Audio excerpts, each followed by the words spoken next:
welcome back to the Childhood Cancer Perspective, and thank you all for sticking with me through all of these episodes as I continue to detail our journey with our daughter, JC. One of the coolest things that this podcast has allowed me to do is be able to reach out and connect to an entire community of not only parents and families, but also organizations, and be able to share their stories and their journeys to give everybody a more in-depth, inside look, unfiltered and uncensored at pediatric cancer, something that social media will mute and censor a lot of everything. I can say what the hell I want here. So one of the cool things I have now today is an author and a mother that has taken it upon themselves to create something that I think we've all looked for and wanted our entire lives in this journey in itself. And, you know, going through life, I've always said there's a million books on how to raise kids, but most of those books are written by people that don't have kids. This book that I'm going to talk about today, and the author and my guest is about pediatric cancer, but a guide and an inside view of somebody who has actually experienced it. So today, my guest is Laura. Thank you so much for being with me today, and the floor is yours. Well, thank you for having me. I'm so excited to be here. I've been a fan of your podcast and really admire the voice that you're putting out there for people, unfiltered and uncensored, and just a place for us to talk. Yeah, it's been incredible and an outlet that I've been looking for a long time. So I'm so thankful that I'm able to do that and be able to make the connections that I've been able to make. So tell us a little bit about how you got into this space, your story from the beginning, your daughter Cecilia, and then we'll talk more about what drove you to write this book. Sure. Like many of you, the diagnosis came as a total surprise and shock. She was just a little vivacious 3.5-year-old running around, and at nearly before her 4th birthday, she was diagnosed with childhood leukemia. And I think I remember hearing on one of your podcasts once, it actually was me who insisted, no, we're taking a blood test. There's something not right.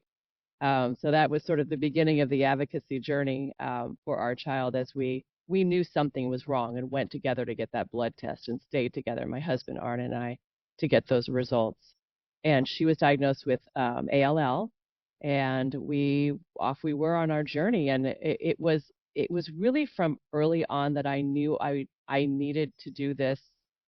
I got more on a soapbox about the entire process because it was day 2, and our oncologist, who was magnificent, let me be clear about that. I remember where he was standing in the doorway, and he was casually going through the statistics for her survival, which, of course, to any parent, any statistic sounds terrible.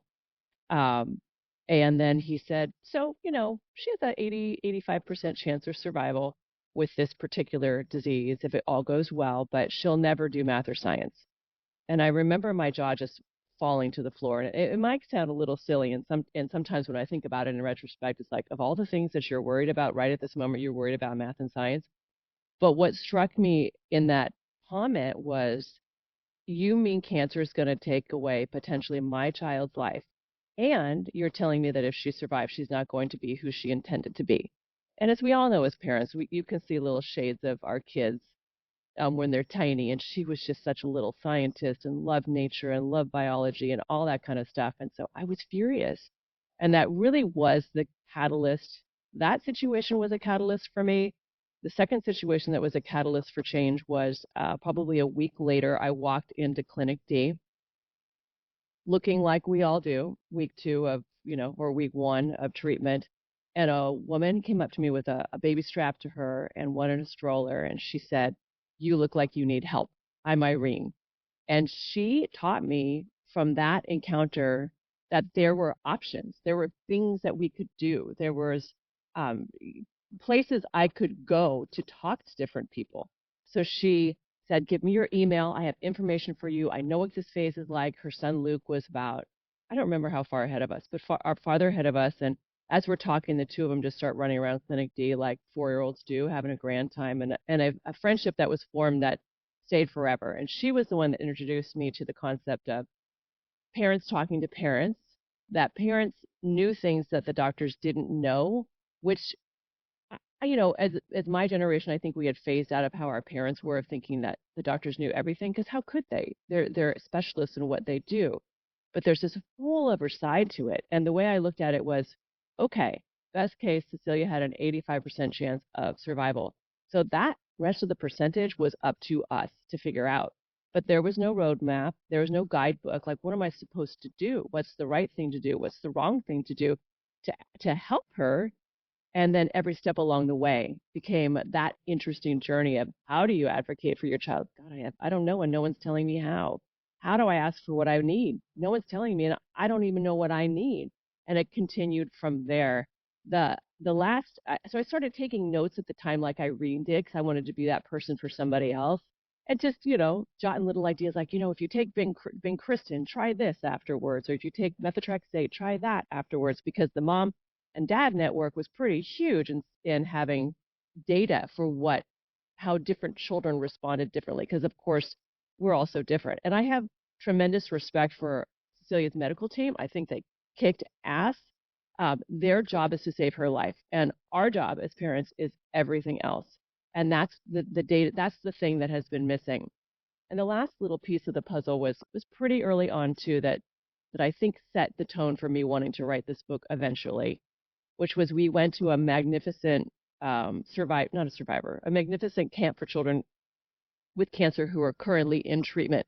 And we were so excited because my husband and I were like, we're going to meet people who know stuff and they're going to help us. And they're way ahead of us in treatment because we were so new. We were just a couple months in. And the kids ran off and played safely with the medical teams, and they just had such a good time. And we went to that first meeting. And of course, it was just the nature of who happened to be in the room at that day. But on that day were people who were 6 months ahead of us, a year ahead of us, 5 years ahead of us, 10 years ahead of us, in complete abject despair still about their journey, about what was taken from them, about what they didn't know, what they still needed to know. And once or twice in the very beginning of the conversation, Arna and I kind of raised our hands and said, oh, but what if you try this? And then we kind of noticed each other and realized we don't, we're brand new. We should just be listening. But I came away from that meeting knowing one thing, depressed as hell, and knowing one thing, both of us knew one thing was we don't want to end up like that. So what's the plan? And slowly and carefully, between the two of us, between the people I met, between being brazen and reaching out to researchers and other people, we found our way. And I just knew I always had a book in me, but it took time. It took time. It took healing. As we all know, there was one great book out there, Nancy Keene's, and I'm so thankful for it. And that was it. And what shocked me is when I started to write this book, that was, of course, the first thing I did was to check in and see, okay, surely there's 15 books by now, and there's none. So I knew it was time. Yeah, no, definitely. And I was getting through and reading, and I've been privileged enough to be able to read the proof and get some insight into the book. And it is from start to finish, like day one, what you need, where you need to go, who you need to ask.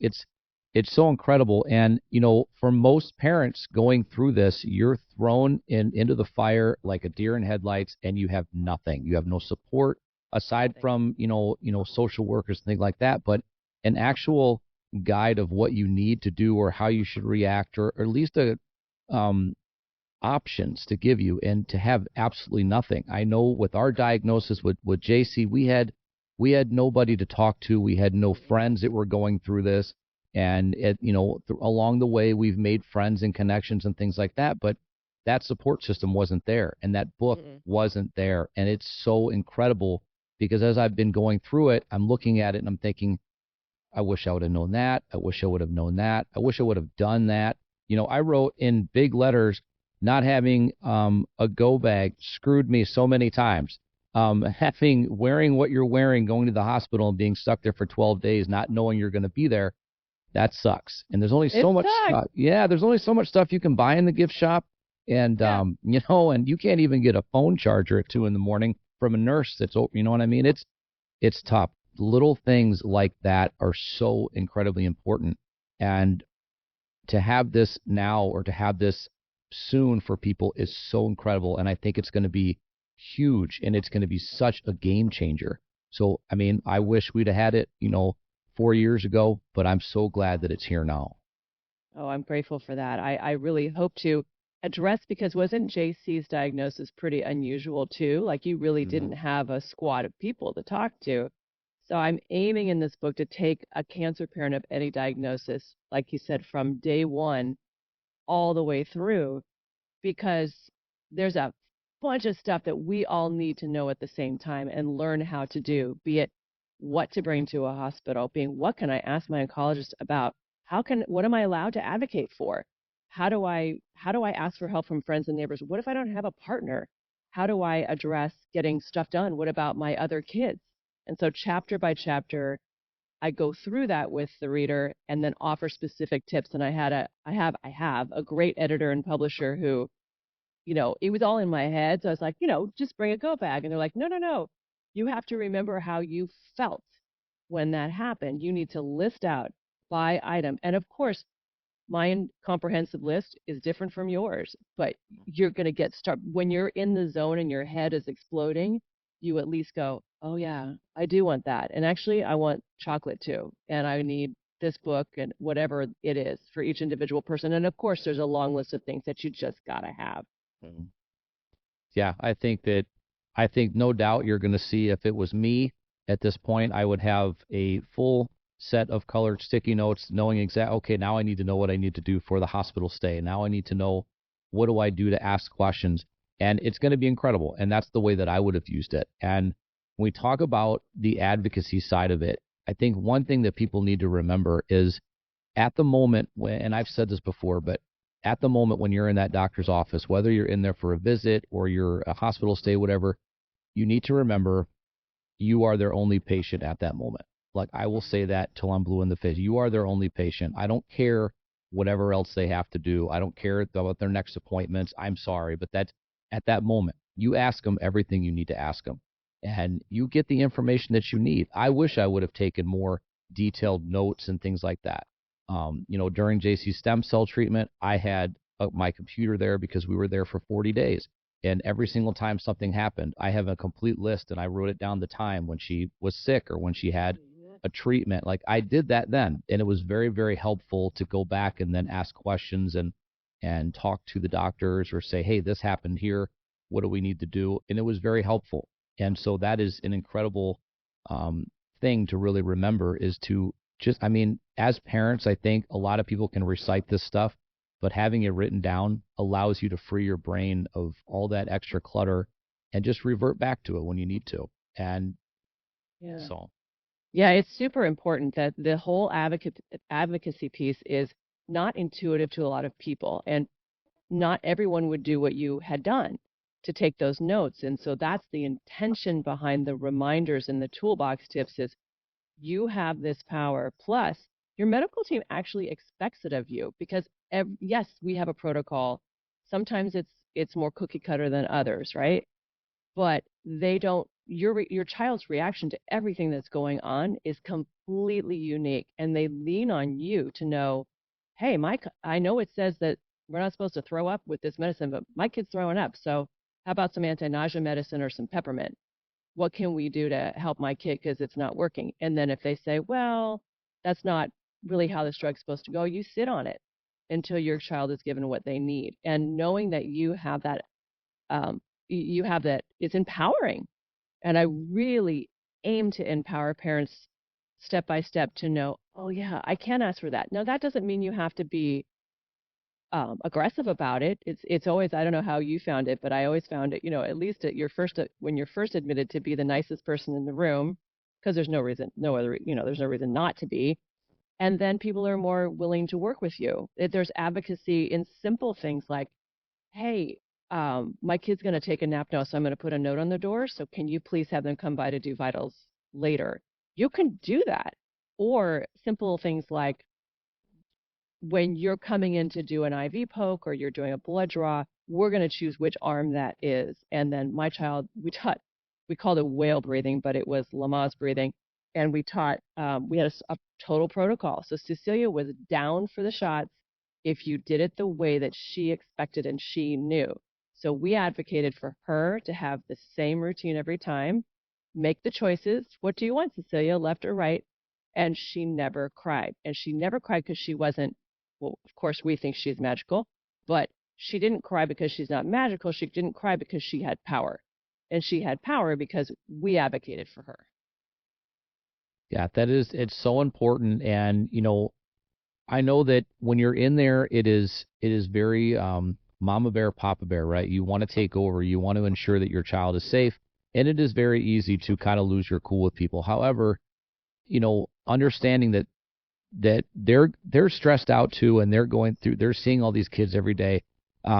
But I know that you have to really make sure that they understand how your child is going to be treated and taken care of, because they are all unique. None of them are going to react the same to any of this. I know, honestly, I can say that in the time that we were in treatment, there was one doctor and one nurse that were not allowed to treat JC because of their bedside manner. Honestly, Yeah. they had a bad attitude when they came in, and I said, that's not going to happen here. That if you're, Good for you. and it wasn't like I wanted to be a jerk or anything. It was like, listen, you chose this job. You chose this shift in the middle of the night. That's not my problem. If you're going to come in and have an attitude, my child is already scared. She's been away from home for almost 2 months now. That's not going to happen anymore. And I made sure of that. And, that was when, your nurse managers and things like that will get involved, and patient advocates will get involved. You just have to know when it's okay for you to step up, and when it's okay for you to just, give that little nudge, like, this is the way we want things to happen. And we want to make sure that everything goes smooth in a really terrible time. Yeah. And there's things like, there's so many things like that in the book, and also including, I don't know how you felt, but I didn't know, because no one told me. I think it was more expected, that it really is also up to us to check everything. So when you walk in that room bleary-eyed and exhausted and stressed, you also are the one that's double checking. Is this the right medicine? Is this the right timing? Is this the right? And that's a tall order. So knowing those things early on, that is what your roles are. I define it out by what your roles are and what you really need to worry about right now, because of course, at least I did. I'm curious how you felt, but in the beginning, you just wanted to do it all, fix it all, figure it all out. You vacillate between that and being completely and absolutely paralyzed. Mhm. And then, but there's really, as you reflect back, there's things you really got to know in month one, week one, and there's a bunch of stuff you can just leave it be for a bit. And then there's a bunch of stuff that you take on after that fact, including more advocacy about latent effects. I think one thing I'm super passionate about is that if you're lucky enough and your kid survives, you need to get involved in that survivorship early on. And that's never a conversation that oncologists have time to talk about, because, again, they're busy saving your child's life. And there is no standard. I believe I've heard you talk about this on your show too. There's no standard post protocol, which is nuts. So when things come up as latent effects and different protocols for your child, there is no one stop shop where you can oh, okay, so at 14 we should be thinking about this post treatment, or and on and on and on. It's a constant advocacy thing, and at a certain point you're passing the baton to your child, if you're lucky enough and they're getting old, and to figure those things out. So that has been a journey too. I would say survivorship, the thinking of survivorship for me felt like, and this is a big part of what we're talking about with advocacy, it felt like I didn't have the right or the privilege to even consider that we would be a survivor. I wanted to live in hope. I wanted to live in, it's going to be okay. But as we know, there's that constant looking over your shoulder of like, oh shit. And you're surrounded by people who, with the same protocol. We had a little squad of 6 that were magical, wonderful, gorgeous children, a bunch with the same protocol as Cecilia. 3 of them died. So one of the same cancer she had morphed into a different one, and just awful. It goes on and on. And the other 2 ended up with bone marrow transplants and a lifetime of side effects that are really, really tough. So we don't get the luxury of thinking, it's going to be fine. I don't think I've ever met a cancer parent that's like, it's good. So it's tricky to think about survivorship before it's done. And even when it's done, if you're lucky enough to get through it, you're still looking over your shoulder for a significant amount of time. And I've heard guests say that on other podcasts, just like it's not done for quite some time, as they do follow-up testing. One thing that happened to us early on was that math and science comment, which just pissed me off. And so what I did with that is I could have easily just taken it because it was so early in treatment to be even thinking about what the drugs are going to do to her. I just want them to save her. But I ended up calling I don't even know how I got his name, but just Googled it and played around and called the head researcher for her protocol and said, "Hi, my name's Laura." He's like, "I'm sorry." I said, "I'm a mom. And my oncologist just said this to me. What's that about?" And he said he was the most amazing person. He spent probably an hour to an hour and a half on the phone with me. And he's like, "Well, that's not actually right. So here's what that actually means," and broke down what the different medications could do to the white matter in her brain, but that she was young and malleable, and they have time when we know early to rewire brains is how it was described to me. So forgive me if anybody medically inclined is listening, but that's how it was described to me, is that particularly under the age of 5, there's a lot of leeway to their little brains can figure it out a different way. And so there was a ton we could do, and we took every single piece of his advice. And she most surely did math and science, and in fact majored in it, and then got a master's in it. So I say that as an offer of hope for parents, but also a cautionary tale that waiting to see how you can address latent effects, unless you're dealing with something like a bone marrow transplant where you're just in the zone handling that, you got to get involved early. And I lay it out how you can do that clearly in the book because it's scary. It is extremely scary. And I know when you're thinking about, I know when we were getting ready for her chemo to start or her bone marrow transplant to start, they do pre-testing, preliminary tests, and they do baselines and things like that.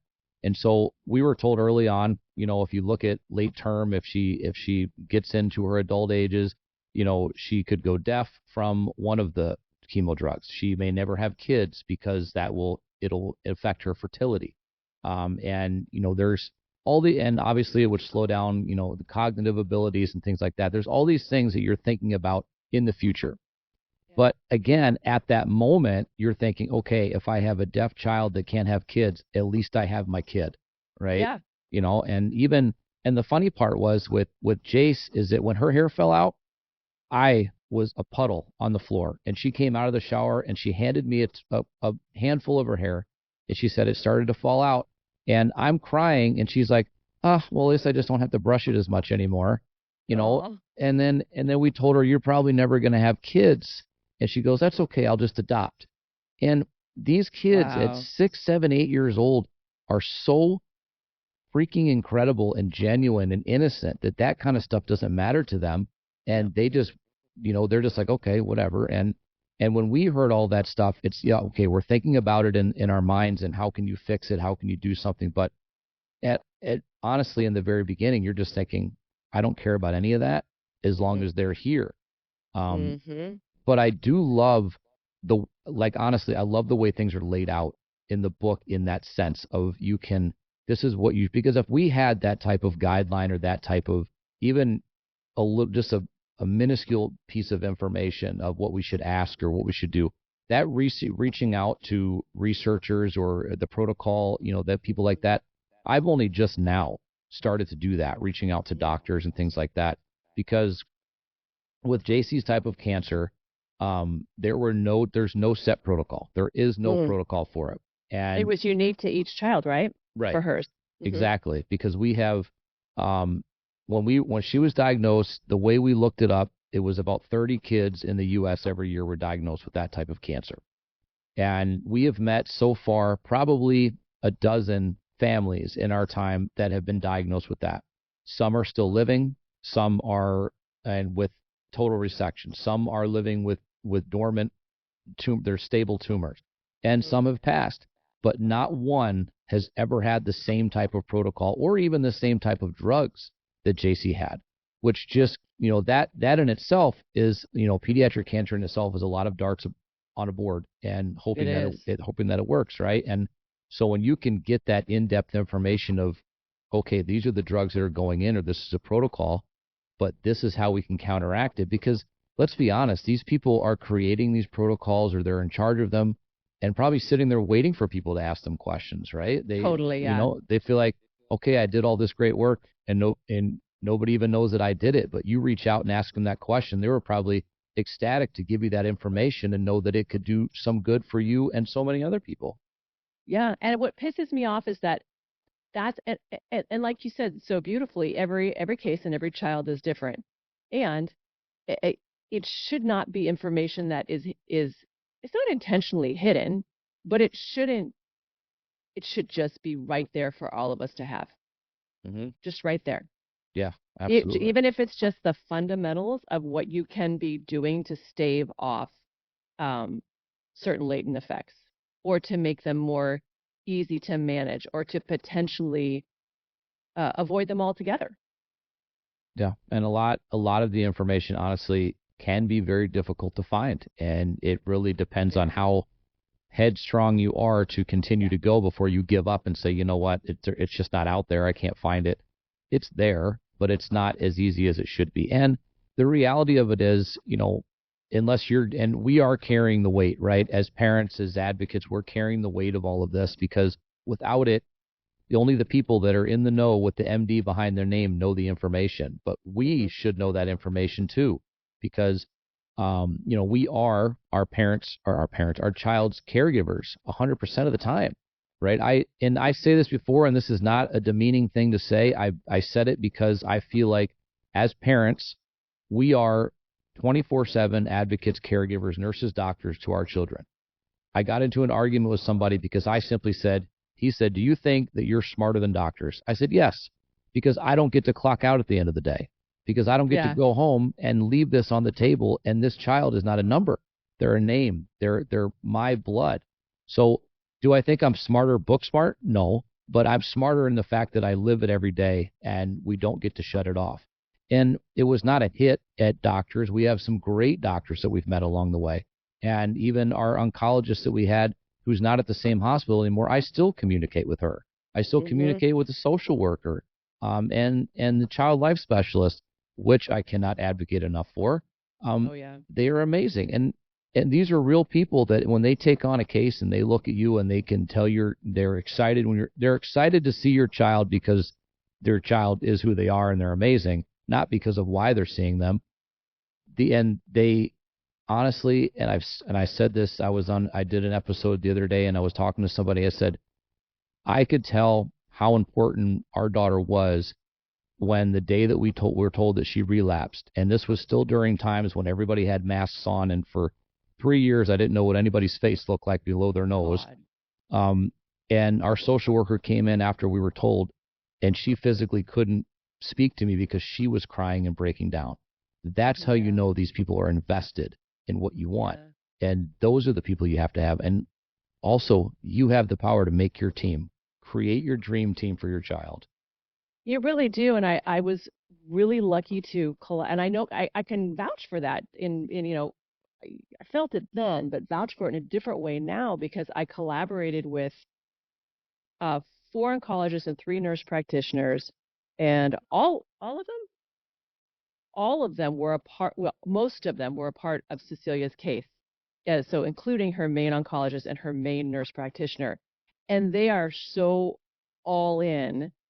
I mean, as you know in the book, I'm very blunt, so I'm very direct about what is missing in this entire process, and I'm also very clear that as you say, it's not the doctors and nurses who aren't with intent to do good, but their job is limited. Their job is limited to the incredible work that they do trying to save your child's life with the tools that they have. They don't have the time, the bandwidth, the knowledge, the information to do the rest.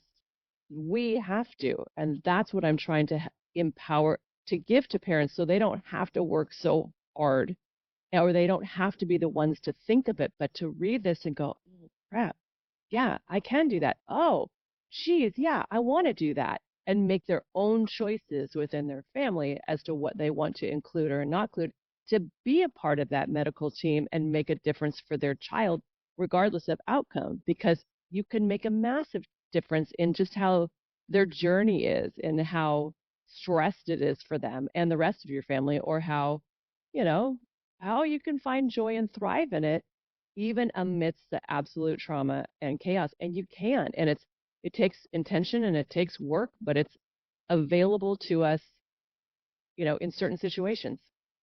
Absolutely. It's so impactful. And like I said, through what I've read so far, it's so impactful and easily sitting down and taking notes and bending pages over and just knowing what you need to flip to at that moment in time. And yeah, saying, well, yeah, I could do that. I wish I could have done that, or this is what I should be doing. It really does put you in the right direction, and I love that about it. And know your doctors feel the same way. They Mhm. love it. They want you. They just don't. What frustrates me is they often will not just say, I don't know, and point you like, go look over here, try this, or Right. explore that. They'll just say, no, or I don't know. I think that's an area that the medical world can work on, but they really want us to be a whole part of the package with them. There's not an adversarial relationship there. In most cases, I think you and I both met some people Mhm. that we fired along the way, Yep. and that's perfectly fine. That's just humans not getting along, too, part of it. Yep. But in general, they're down. They're down for the help too.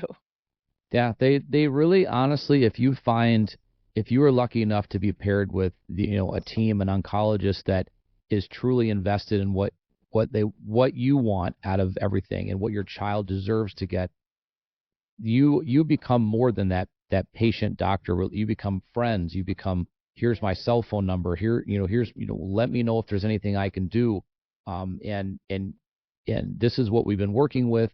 And if they're blunt enough to tell you, we are limited here in what we can do. However, Yeah. this may be, and if they say, but this may be the best place for you to go, and this like that, it's not them brushing you off. It's giving you the best chance and opportunity for everything to work out positively, but still stay connected to you and your case and follow up with you. And that is the type of person that we want, and that's the type of person that you should really hold on to. And a lot of, to be honest with you, a lot of them are like that. You will find very few that it is what it is. They're just not.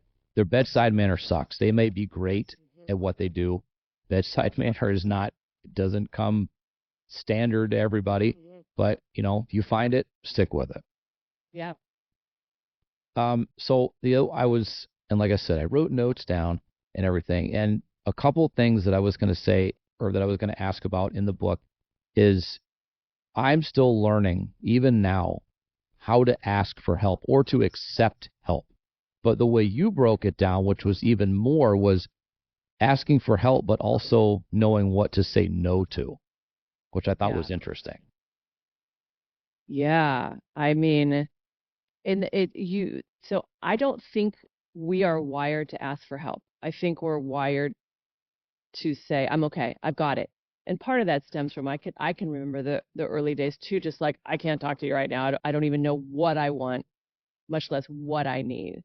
So I have a chapter just for parents to figure out what they want and what they can ask for and how to do it if you're in a marriage, how you to do it if you're in a partnership, how to do it if you're alone parenting solo, you don't have anybody in the area, but there's ways to ask all kinds of different people um, for help. And one of the early things that you can do is to ask to ask, what not to ask for, right? Which for me, the one that always hits me square in the head is um, a couple different things. Don't later if you're blessed and your kid gets into clinical remissions quickly, and then you're fighting the battle from that perspective. Don't call my kid sick in front of their face. Empower my child. So coming in and saying something about, oh, honey, you don't look sick, which was said all the time to us, is not helpful. We're trying to find a way for this 4-year-old to feel empowered and not beaten down by this system. So please don't say that. Um, I think don't hide. Don't go turtle. I think, and it was funny when I was working on one of the edits in the chapters, I realized, oh my God, I just went turtle on my girlfriend who's going through breast cancer. We're all guilty of it when we feel like, oh God, maybe they don't want to talk about it. Maybe they don't want to, I'll just let them be till they ask for help. Don't do that. You want people around you who are like, what can I do? I'm here. I've got it. And just handle it. So from the parent side of things, I lay it down for you of the things you can ask for and how you can ask for them. And don't be shy. And if you are without family nearby or a partner, reach out to send a little note to your neighbors. Give it to one neighbor and have that one neighbor put it in everybody else's mailbox. Tell one teacher at school and let them spread the word so that you can say, I need help with my other child's pickup from soccer every other Thursday, or whatever it is that you need, because people want to help. They just don't know how to. So enable them to be successful by helping them with a list. And you can give that list to one person. I suggest that you define it as a point person. And this point person doesn't, if you're lucky and you've got family and friends nearby, great. Ask the one that you trust getting shit done, not necessarily the one that you're closest to. So that could be a colleague at work that you know is masterful at a spreadsheet. And just say, can you organize this for me, and let them take the brunt of the work off of you. So I don't know if I quite answered your question about what not to ask for or what you don't want. I know I don't want to be I do not want to be asked or said to, I don't know how you do it, because none of us know how you. Yep. So please just so tell your besties or put it in your one and only care, if you do a post online or whatever, Caring Bridge. No one knows how they do it. So please just don't even say it. It's not helpful. Just come by with my favorite coffee or surprise me with some flowers left on my doorstep. Just do something nice. But don't say that to me, because it really breaks me down. And don't talk to my kid about them being sick. Be careful what you say to my other children. Be mindful of lifting them up, not scaring them any more than they need to be. 100%. I don't know how you do it. You guys are so strong. Listen, we're not, we weren't given a choice. So if you want a simple answer, that's what it is. We weren't given a choice. I've done so many, social media videos and talks about that. That kind of stuff, you're just kind of, I don't know, you're piling on in a position where we don't need it. We need that that simple reach out of just showing up with coffee, or reaching out and saying, hey, can I bring your groceries for you today? Little things. And I use this a lot, and I say that section alone, and then talking about things, what to ask for and what to say no to, but asking for help. I call it the oxygen mask theory. You have to be okay before you can help somebody else. And you have to understand that if you are not in a good position, you are no good to anybody, your child, yourself, your spouse, none of that. You have to be okay to accept that help. And like I said, I'm still learning how to do it. I've always been the one that gives the help to everybody else. So to all of a sudden be in that position, right? It's hard. And relinquishing some of that responsibility, because this can be an incredibly overwhelming time, and saying, like you mentioned too, one person handle your social media posts or your communication with friends and family. I mean, for me, in the very beginning, again, no guide, no book, no community, no understanding of what was going on, just thrown into it. Sitting in the hospital, I would make Facebook posts, and that's how I would connect with everybody. I had my messenger, my text messages were going crazy. I responded to nobody because I just put it all in one place. But having somebody appointed to do that, God, that would have been great advice at that point, because as much as you want to update everybody and keep them in the loop, nobody really has the right to any of that information unless you choose to give them that information. Exactly. And I wanted to mention that when I started to write the book in 2020, I reached out to 4 different on the big parent Facebook groups of various kinds of cancers, and said, hey, of course they're private, as they should be. And I said, hey, I'm a cancer mama. Here's my story. Here's what I'm trying to do. Can I join the group to listen? Because I wanted to make sure that it was relevant to right now, what people were going through right now. And that's what people said again and again and again, is needing each other and needing that kind of help and asking for help. And that's why I'm very specific about the kinds of help that you can ask for, because it might feel good to somebody to write that might be very cathartic for you to write the Caring Bridge or the Facebook post. And for others, it's like, forget it. But if your friends and family or extended people don't know what's going on, that's tricky too. I wanted to circle back to one other thing that I want to empower listeners for, you may get a lot of, or even one is terrible, but in the line of don't say that, you might get several well-meaning people saying like, well, God has a special plan for your child. Just fucking don't listen to them. So whatever faith practice you have, and I happen to be Methodist, and I also really believe that every other God and every other religion is all pretty much saying the same thing. So here's what I have to say about that. It's bullshit. And there's no God out there that's going to punish you or your child. It's just life, and life just happens. So that's a person or a friend you either need to get out of your life or redirect very quickly, because that's the kind of stuff that this very much is a mental game in terms of surviving and figuring out how to thrive in this world, and that's going to mess with you a lot. So get out of that zone as quickly as you can. In terms of the seeking help, I was nearly done with the book, and realized, what, there's got it, because there's grandparents, there's like sisters and brothers, and who want to help and don't know how. So I ended up, and I said to my publisher, I'm just going to write a short chapter. It'll be fast. It's long, and it's for grandparents, friends, and family, because they need to know where we are coming from and what we need and don't need. So not only is it has amazing quotes from current parents as of this year about what's been working for them and what's not been working for them with their family and friends. And it gives our grandparents and our family and friends specific things that they can do to help us. It's lists that I generated. It's lists from these other cancer warrior parents.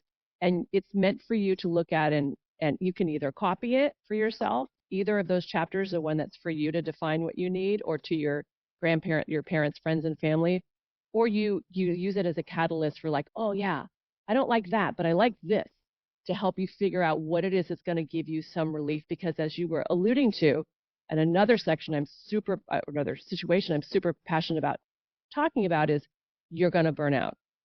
This is a massive mental game and physical game as well. And if without help and without self-care, you will burn out. And I know how hard it is to say, I'm going to put myself first, or me and much less your partner, or your husband or your wife. But if you don't, they will be trashed by the end at best. Yeah, no, that 100%. And I'll go back to one thing first and say, God's plan, however you choose to look into it, is to not take your children away. There's no part of that I'll ever believe, or that they're in a better place. They're not here with us. The only place our children should be is right here with us. And we have to come to accept at some point that they're not here, but not because he had a greater mission. I'm not a hugely religious person, but my kids did go to Catholic school all the way up to high school. So yes, they are into that stuff. But I asked a very important question to my two older girls weeks before my daughter passed. I said, if she passes, will your belief in God? She was the baby. Yep. Oh, yeah. And I said, will your belief in God change? And they said yes. And we've never really had a conversation about it since then, because they have their way of handling the grief is talking to their friends, which is completely fine. But I asked them that specific question because my belief in God, I think, changed a little bit, because I don't understand how that type of suffering can happen, and that's some sort of plan. I just don't agree with that. Everybody has their own beliefs, but I don't subscribe to any of that. I think cancer made me think about that too. For those of you who are struggling with your faith or have one, is like, I think maybe back then I kind of a little bit leaned into that master plan business, and now I'm like, there's no universal, holy human or non-human. Nobody in the universe is going to do that intentionally. They're there. Your faith is your light. It's your love. It's your hope. It's your support. You are not being punished. Right. Yeah. No, it's one of those things that you have to find, like in a position where you lose your child, you come to find ways to move forward and accept it in your mind and be at peace with things, but never saying that relief. Relief is a word that I always say is not the word that we're looking for. If your child passes after a long illness and they're suffering, relief is not the word. You become at peace with the fact that they're no longer here and no longer suffering.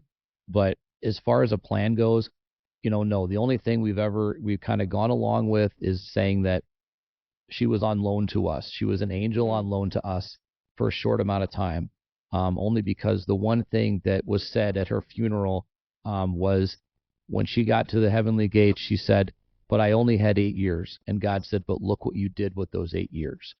Wow. So that in itself has put me in a peaceful situation because I know the impact that she has made, and it continues today, the impact she's made. She's sitting on your shoulder, making it right now with you. Yeah, 100%. But yeah, that in that sense, that's as far as I'll go with that, because I do believe that the only place your child should be is with you into old age, and they should be putting us in a home when we become too much for them, Yeah, I agree. But so, and the other part of what you were saying too is when you get burned out, and you will get burned out very fast. And what that does is that burnout will lead to something in the pediatric cancer community, especially, as what is commonly referred to as the 80-20 rule. And that 80% is not this percentage you want to be in. 20% that's the lowest number. That's the number of families, marriages, relationships that survive this type of diagnosis and treatment. Because although I don't believe that you fall out of love with the person, I believe that the stress and what it does to you mentally will just tear things apart because you become different people. How you survive it, I have no idea. My wife and I, we just celebrated our 20-year anniversary in June, but we've been asked that question. How did you guys make it? I don't know the answer to that, but I do know that if you don't take care of yourself, you have a much better chance of being in that 80% and not coming out on the other side as a couple that is together. Well, it's pretty fresh. I mean, maybe that's something that you two will unpack at some point, and that'd be a pretty powerful podcast right there. Yeah, I have asked her before. I know we actually had somebody else reach out to us and ask us that question. And, I said, did you ever feel like we were going to break up over this? And she said, yes. And she had never told me that before. Because when you're tired and you're exhausted, and you are exhausted beyond what anybody can ever think exhaustion can be, you say things, you do things. I have a temper anyway, and it's not violent, but I know that I can get upset. And when you're that tired, we're talking 48 hours with no sleep because your child is on steroids and they can't sleep, and they don't understand why, and you don't understand why. And yeah, you are burned out, and it's almost like, not that you become enemies, but you become like, we're doing this, but we're separate, but we're together. It's very difficult to explain, but I don't know what the answer is. Yeah. Well, the way I write about this too, and I can't remember if it's been part of self-care or not, but it seems like such a selfish thing. I think even when you're not a cancer parent, like, oh, well, it's pretty, it's pretty much an American thing. We don't take care of ourselves first, or we put our health, at second place, or whatever the case may be. But when you're going through trauma, you have to, because of all the reasons you said. And same for your relationship. You have to figure out how to stay connected, because it's such a disconnecting event. You become so tactical. So I have advice. So there's a whole section on, because I feel very passionately about parents figuring out a way to take care of themselves throughout this, in big and small ways, some that involve your kids, some maybe that don't. So that's one section. But with your partner, I think I'm curious what you think. I think the first step is that you approach this trauma as a team. And I think I early on saw too many couples, when they had the opportunity to do things together, be it a certain hospital visit or a bone marrow aspirate or a larger procedure, whatever the case may be, they did not. Now, I'm not talking about families who are scrambling, because we got lucky. Our work situations were very accommodating to us at that, especially in the hairy first 6 months. And I know that's not the case for everybody. But if that's the case for you, you must do this together. You cannot have it. It is a tendency, and often the tendency, and this is going to sound totally gender biased, and I hate it, but it very much the mom thing to take over and be in charge of all the meds and be the gatekeeper of all that information, particularly if, and it could be the dad or the other partner too, the dad or another partner, if they don't have a job because they feel like that's their job. But this is too big for any one person to handle alone. And you have to be able to tag team the data, because being a keeper of that knowledge is too much for any one person. So defining a way where we would take turns being at the hospital. So in the beginning, I think the first month we kind of did everything. We did have parents locally, so we were lucky that way. And we had a baby at the time, 15 months old, was Maddie. And pretty early on, she made it clear, like, I don't like this. She'd press her little face against the window. She knew something was wrong. So we ended up starting to include her in everything as well. But we decided to also take turns to help each other as a couple. So to stay stronger as a couple, one of us would be in charge of that hospital day, and the other one stayed home with Maddie. And, toddler magic is just restorative. So then that person's in a good space. Then you tag team and you trade so that each one of you has a little bit of everything, so that no one person is burdened with this whole cancer thing because it's too much. And then you got to take care of each other. And when somebody asks you what they can do for you, say, I need you to take care, if you have other kids, I need you to, or pets or whatever, can you come every other, or just say every Thursday night for an hour and a half? And it doesn't matter what you do with your partner. It doesn't have to cost money. It doesn't have to be romantic, because you probably won't feel like getting dressed. I think our first date was, we went to, there was a beautiful Japanese garden, and we just walked. And, complete trauma buddies, but we were together and we were alone and we held hands, and that's all you need. So this isn't a big ask of you if you're in a partnership, but it is an important one, because you don't want to be that 80-20. So you've got to be team. So in that tactical side of things, you have to be in it together. You equally need to be able to rattle off all the crap that you have to do, and hold hands once a week as you walk around the block. It really doesn't matter, as long as you've got that hour, whatever someone will do for you. And I'm telling you, your neighbor, your friend, the lady down the street, somebody at your church, at work, they would be delighted to. Absolutely. And we definitely did not take advantage of that enough during her entire 520-day battle. I know that we didn't care as much about ourselves as we should have. We didn't take care of ourselves. And it was just, I think at that point, we were scared. We didn't want to leave her. We didn't know what would happen. And which is understandable. But I know that not too long before she passed, it was about a month. It was our anniversary, and we're like, okay, well, it is what it is. It's just another day now, because we're taking care of her and we're not going to worry about it. And we had a friend of ours who's a very close friend. She's a nurse. And she said, you guys are leaving the house. I'm going to come over. I'm going to sit with her. And she literally sat with her while she took a bath. And my wife and I went to the hardware store and walked around. Yeah. Like, it really doesn't matter. Yeah. There was no dinner. There was none of that. It was like we got out of the house, and we might have only been gone for an hour, but it was like just that amount of time can be so important to just recharge you for that fight again.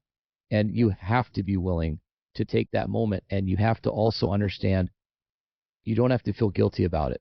And your children know. Your children are proud of you. They're proud that you're standing right there next to them, and they know that you need mom and dad time too. And especially with younger kids, or even the older kids as well. But I know that JC, and I'm sure you may have felt this as well, but I know JC apologized to us all the time.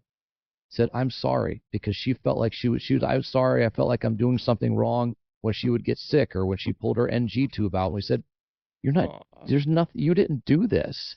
And we're okay being here with you, taking care of you. This is what we're your mom and dad. This is what we're supposed to do. You don't have to feel guilty about it. But yeah, if you have got to take time for yourself, because if you don't, then that's when you start to drift, and you start to have the chance of not being there for your family the way that you want to be. And it's just so crucial. And I know it's fear, but you've really just got to get over that. And make sure you're okay first. Yeah, it's fear and it's exhaustion, and there's this duplicity of, the relationship that needs and you're like, really, you're going to make me freaking take care of somebody else? And I mean, I would argue that to this day, we're not as good at taking care of each other when somebody's sick, when one of us is sick, as we were back before cancer, because it's just kind of like, you're going to be okay, right? Okay. You've been through worse. So I wanted to say that when in my storytelling in the book about self-care and about couples, it does not come from doing it right from the beginning. It comes from lots and lots of mistakes that I happily and openly share, and the consequences that came from not taking care of myself early on, and how that manifested in severe anxiety, not sleeping, the list goes on and on. And what I impart to parents and impart to them today is that there are options for you. There's the couple bit that we just talked about, but for yourself, to start to take care of your mind and to manage your mental and physical journey on this, that are free, that are on YouTube, that cost nothing. It really just takes that mental shift of going, okay. And it could be that same neighbor across the street, and you say, I need to take a walk every Tuesday at 10, or every day or whatever the thing is that gets you out of the house, that gets your body moving, that gets your brain seeing a little bit of nature, that gets you not thinking about anything in the house. That makes a huge difference. It is an absolute must. We both did. I went from, it was a little trickier because I went from 3 years of treatment with Cecilia, which was successful, to immediately my dad being diagnosed with esophageal cancer. And I didn't know any better. I was so used to the high adrenaline and the help being in that mode that I just applied that directly to my dad, who passed quickly from that disease. And so PTSD was real, and it was fast. And it is unavoidable, I think, if you take some small steps during your journey to provide your body with relief along the way, because many of our cancer diagnoses are years and years and years long. Or as you experienced, it's a bone marrow transplant. I mean, it just goes and it goes and it goes. So our bodies are not made to do that. If you feel selfish about it, think about it this way. You are not doing a service to your child. You cannot be for them what they need if you are burned out and bitchy and furious and pissed and a short fuse, which is completely natural if you don't get out and do something physical and get out and do something that relieves the mental stress. Yes, absolutely. And I know that specific advice is something that I passed on to another husband and wife whose daughter was dealing with something, and it was part of a mentorship program. And that's the same thing. You have got to be okay with taking time for yourself and making sure you're okay. Because if you're not, you are at that point of, exploding, right? And saying something you're not wanting to say, or just reacting in a bad way. And not because you're a bad person, but because you're tired and your brain is exhausted and you're out of space for new information in there. And you have to be able to do that. And a lot of it's free. Like, talk to your social, money's tight for I would argue for most of us during treatment, because it's so freaking expensive.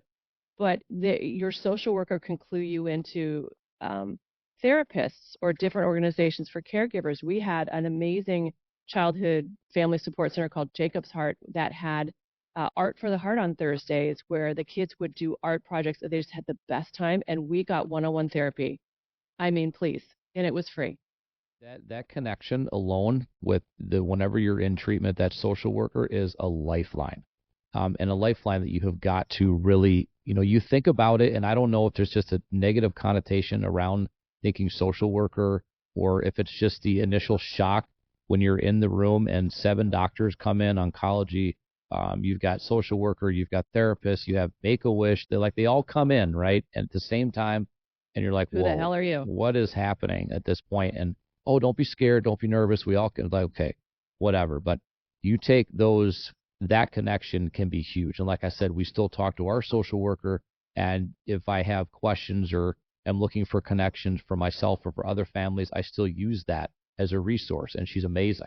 So don't ever, take that for granted, because those little things that doing painting or Also, the taking the walk around when you're doing treatments and taking the IV tower and going around, Yeah. and Yeah, that's you can huge. go. That was Seal's Jam. We would just and you couldn't do that during COVID, of course. But we'd get out because I asked, and she'd just go nurses station, telling knock knock jokes. But we got out. We got out, and that makes a huge difference. And there's little outside of the box things you can ponder too if you're in the thick of it right now. Like, okay, I do want to work out, kind of, but I'm tired. But I've got all these tasks to do, and I don't want to leave my kids. So one of the things that we did early on was we maybe somebody turned us on to this, but we would have driven 40 minutes to the hospital each week to get labs. But I asked, and they let me just go down the street. So we got to be friendly with the local labs. And so I pile the girls into the those bike trailer things with little snacks and all their books, and they were so happy. And then I got my nature time, my sort of workout, if you will. I moved, right? I moved. And they're happy that I'm feeling in my own private Idaho because they're not asking me for anything. They're happy in the back. We go to labs, which is a stressful thing, right? But we're not in the hospital. So I take that mental stress away from her and us.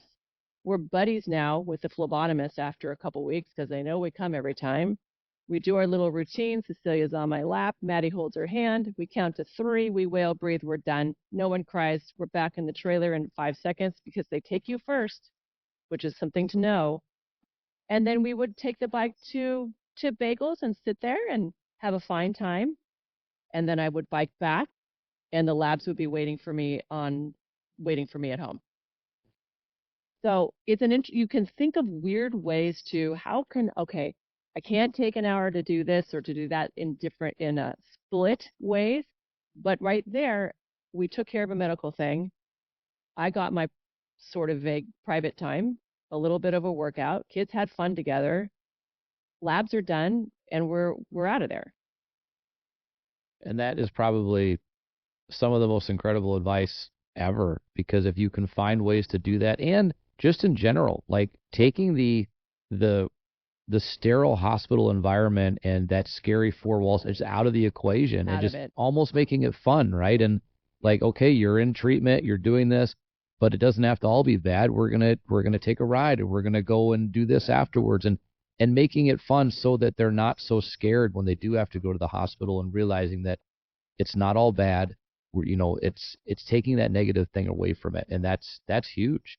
It is, I'm going to segue to a little story about it was Cecilia who started to get us on the right mindset, and I do want to also mention before I tell that story that there's nothing in terms of making it a more joyful thing, especially in the beginning, and then carefully the rest of your duration of treatment. There's nothing wrong with a placed bribe.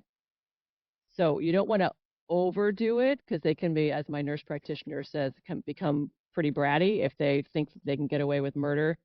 But in the beginning, if you have you know a treat, and it doesn't need to be large, but there's something they really want to do, be it go to their favorite park or have roller skating. Doesn't need to be a something you buy per se, but use those wisely because it can turn something negative into like, oh yeah, I'll take that thing because I know I'm going to get that other thing. That's how they're kids. They're going to think that way.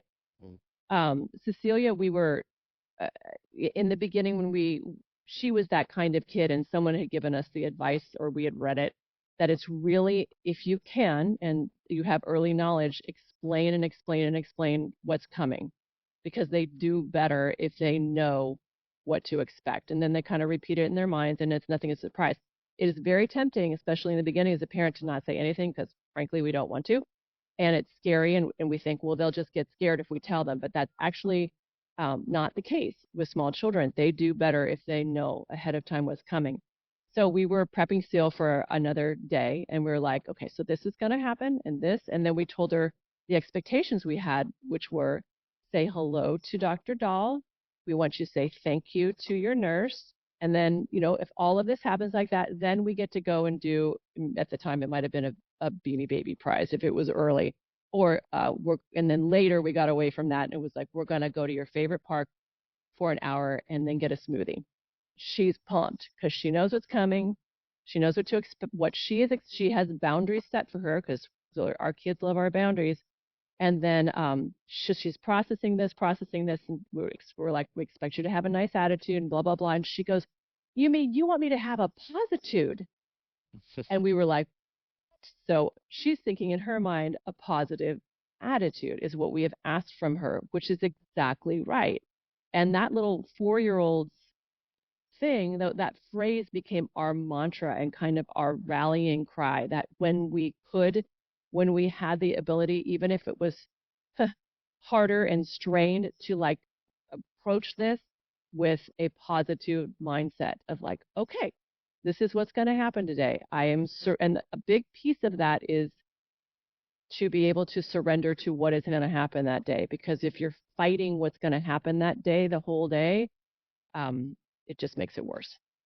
Yeah, no, it does. And I think we're all guilty of especially when you're going through this, you will notice that a lot of things are given to your child over in like toys and gifts and things like that. And it's done out of trying to make them happy, trying to make them smile at a time when it's scary, but it can be a lot, and it can turn them into thinking that, every time I look at you and I've got a tear in my eye, that something else is going to come in. And we're guilty of that. We're guilty of leaving with way more than we started with.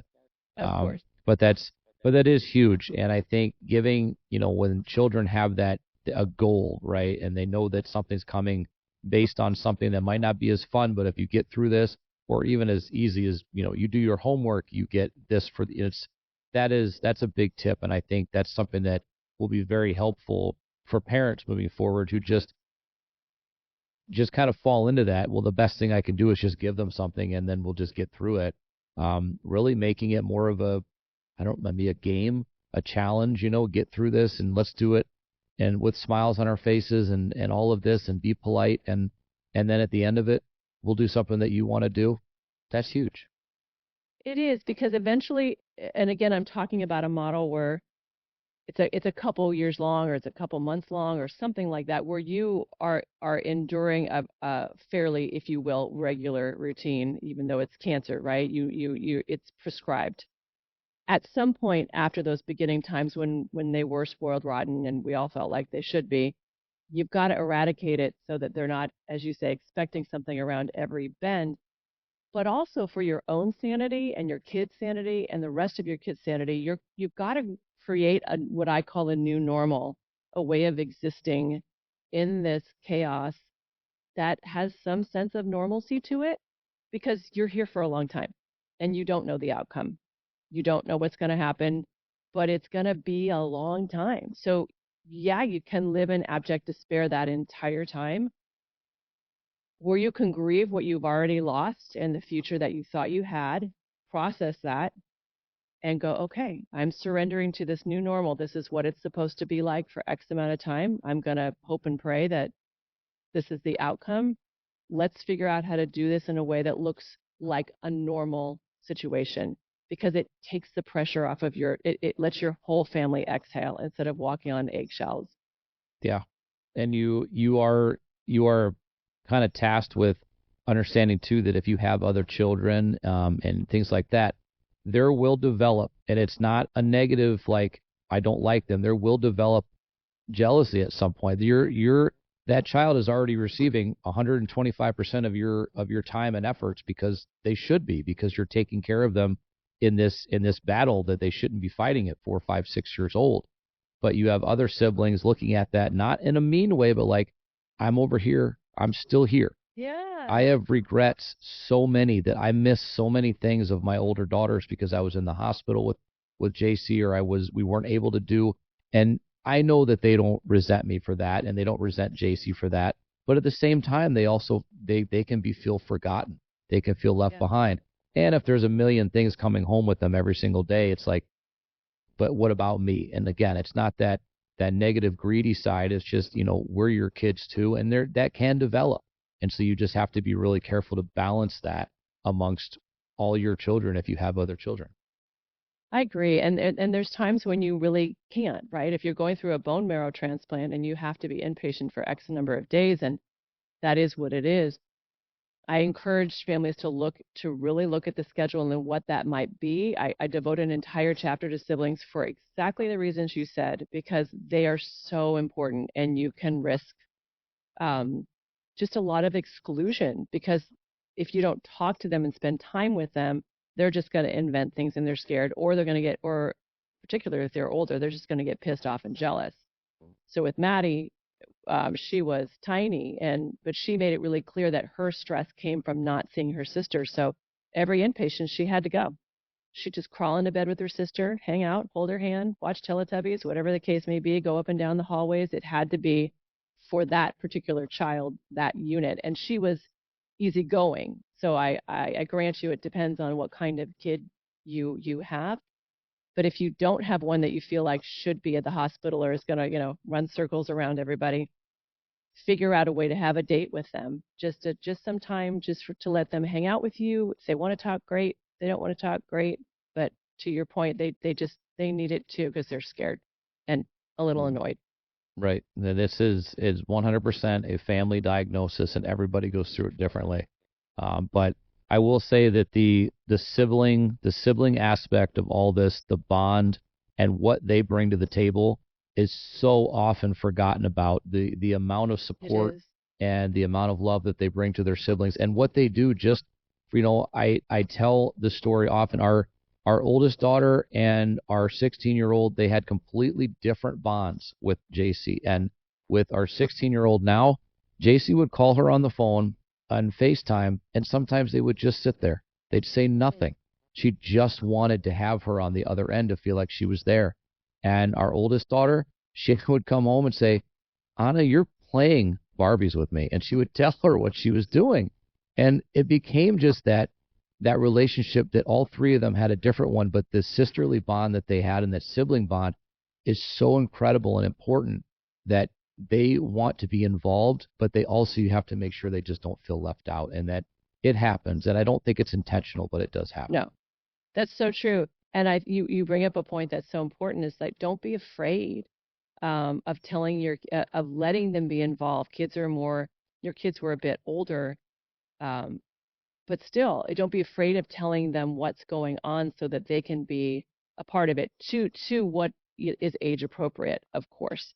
So we just told, we told a toddler, and then, going into 3-4 years old, we would just tell Maddie that she has childhood leukemia. She's getting medicine to make it better. She's doing great right now.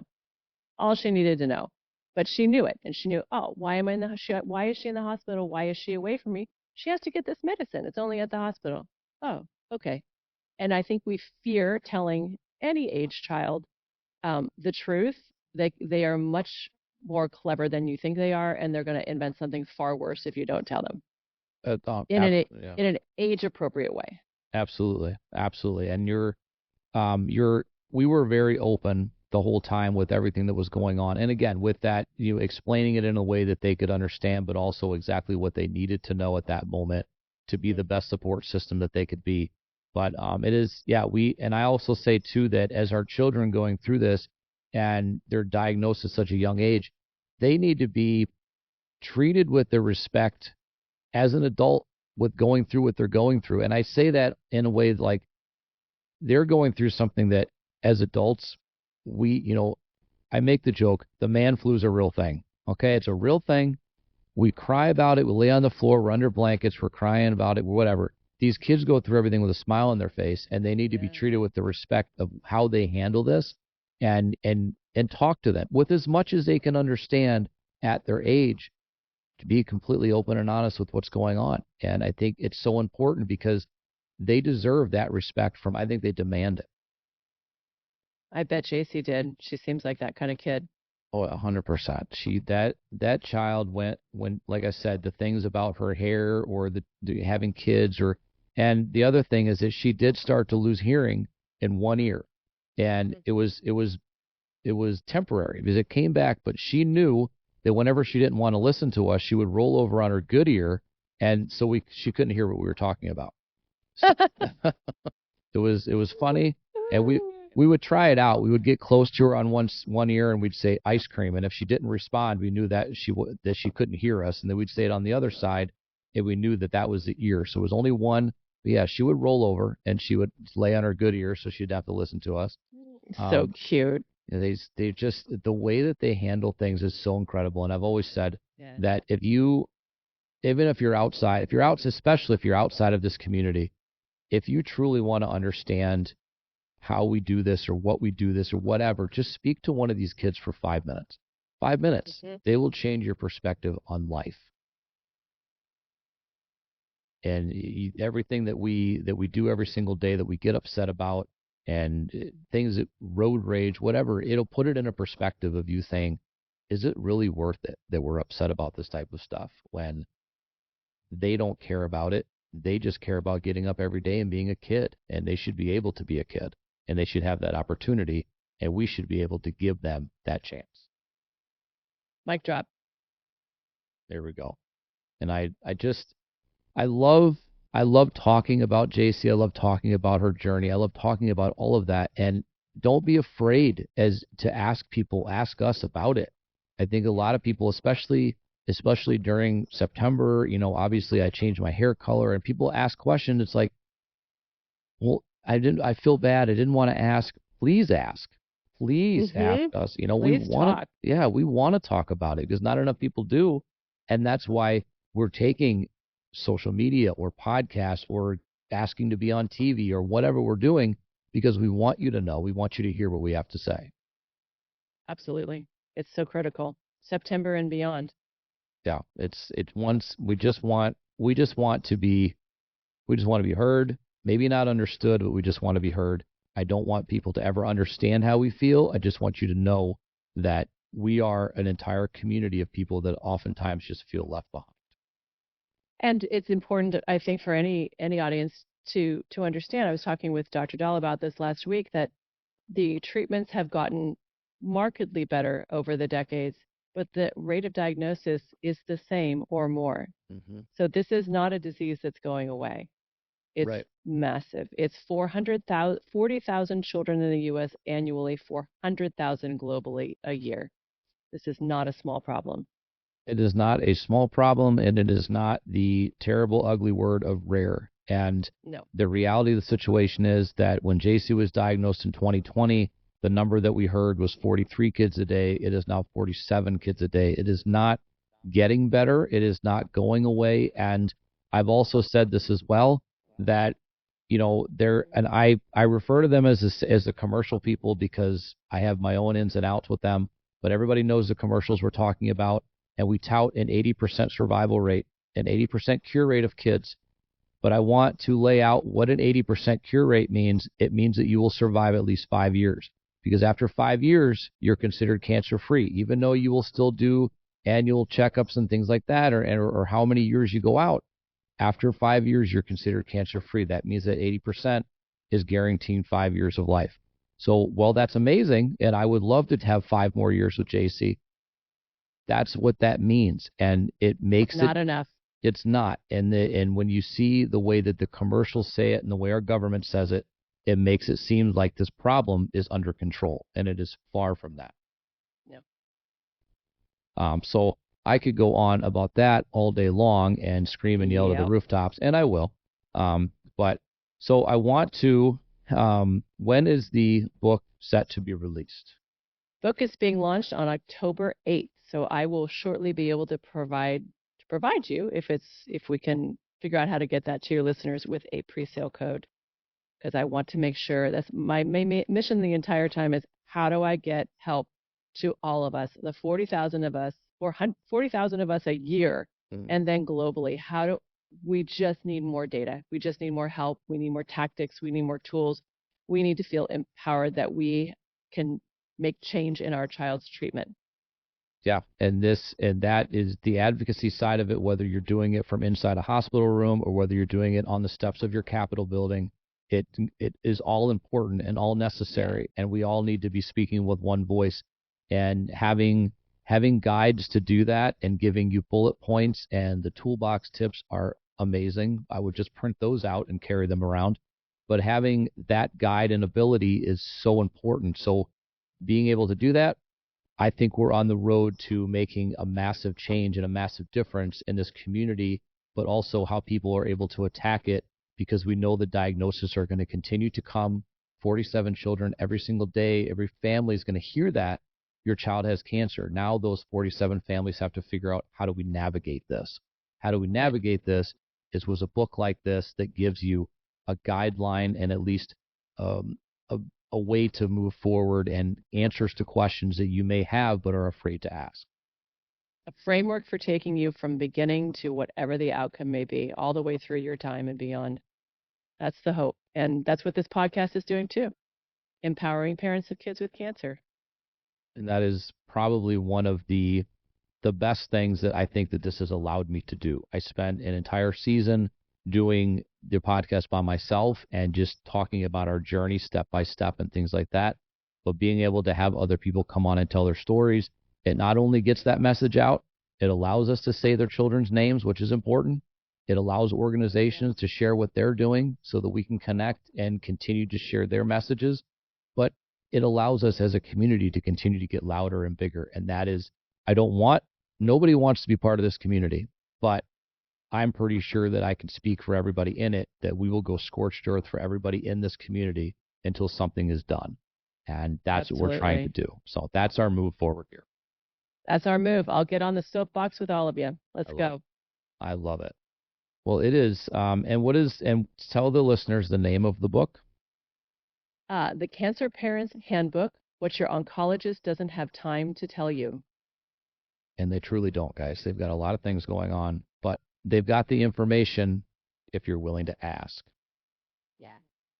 So, I usually, at the end of the podcast, what I will do is I will ask if you and I mean, the book itself is advice all over the place, but if you specifically have advice that you would leave parents with right now, or families that are either going through this, or the parents that will unfortunately be diagnosed, what advice would you give to them?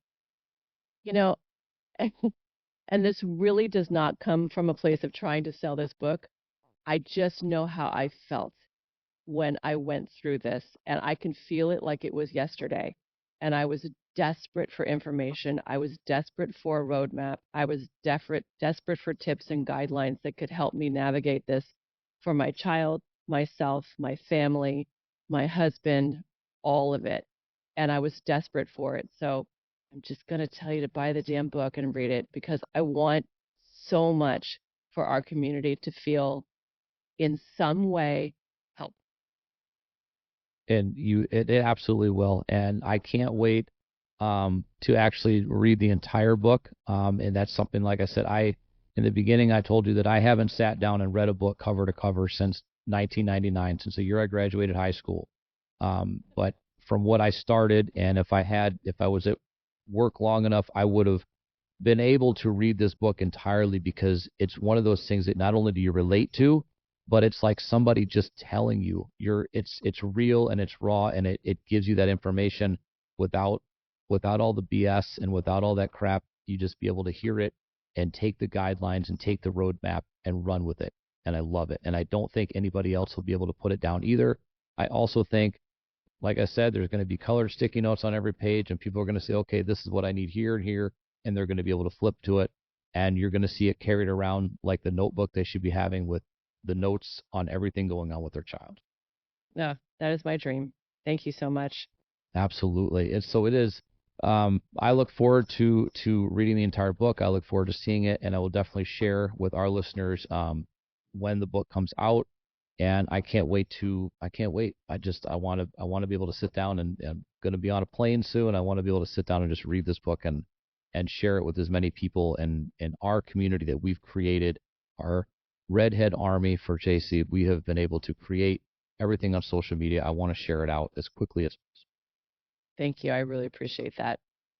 Well, I appreciate you sharing today and being here with me. This has been incredible. And like I said, I wish we would have, and I'm sure you wish too, but I wish we would have had this book in our family 4 years ago, and these conversations and the knowledge. But I'm glad that it's out now, and it's going to do so good. So thank you so much for spending this time with me today. Thank you for having me. Your podcast is an absolute gift.